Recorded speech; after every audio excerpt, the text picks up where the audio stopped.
Hello everybody, welcome to Simply Space, the channel where I talk about anything and everything space. Today we're going to talk about how we are going to the moon by 2024, so let's get into it. 3, 2, 1, liftoff. We have a liftoff. Between 1969 and 1972, NASA launched 6 successful missions which touched down on the surface of the moon, which allowed 12 men to walk on the surface. NASA has a new program called Artemis which will allow humans to stay on the moon for long periods of time. This program will be used to prepare humanity for bigger missions even to Mars. The Artemis missions are designed to protect the crew. The crew are the most important part of this mission. A lot like Apollo missions, there will be a crew module and a service module connected together. The crew module, called Orion, will house the crew during their time in space. The service module will contain life support like oxygen and carbon dioxide filters. To help these components get to space, NASA is making the Space Launch System, which includes a cargo section, an upper stage meant for further exploration, a massive core stage, and 2 solid rocket boosters. All of these components together is the world's most powerful rocket. The rocket itself weighs 6 million pounds before launch. 5.2 million of that is just fuel. Once the engines are ignited, it starts an 8-minute journey to orbit the Earth.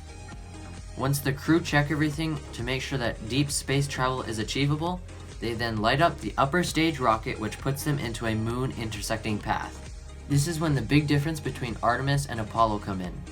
The Artemis program will take advantage of pre-staging. Pre-staging means that all of the equipment that they need will be positioned in advance by commercial and national partners. This program also includes a space station orbiting around the moon called Gateway, which can attach a lunar lander and will allow a strong communication network around the moon. The Gateway can be expanded with new modules as the missions progress, which will allow multiple human missions at the same time.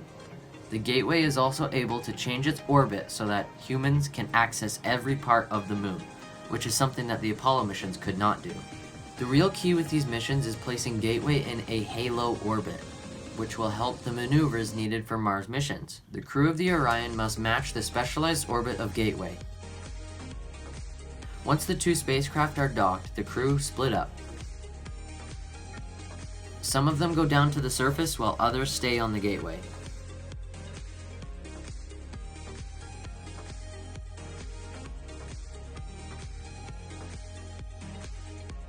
Once the mission is complete, the Orion undocks from the Gateway and use the moon's gravity to slingshot them back to Earth. Once the craft is almost back home, the command and service modules break apart, and the command module containing the crew enters the Earth's atmosphere at 25,000 miles per hour. The friction between the capsule and the air slows the capsule down considerably, while also subjecting it to temperatures of 5,000 degrees. Once the capsule reaches a speed of 300 miles per hour, a series of parachutes open to slow the capsule to a respectable 20 miles per hour for splashdown. With the next missions, Artemis will allow the next men and women to step on the moon and maybe Mars. So that will wrap it up for this video. Please drop a like and subscribe to support more videos like this. If you have any suggestions for any other space topics you want me to cover, put them in the comment section below, and I'll see y'all next time.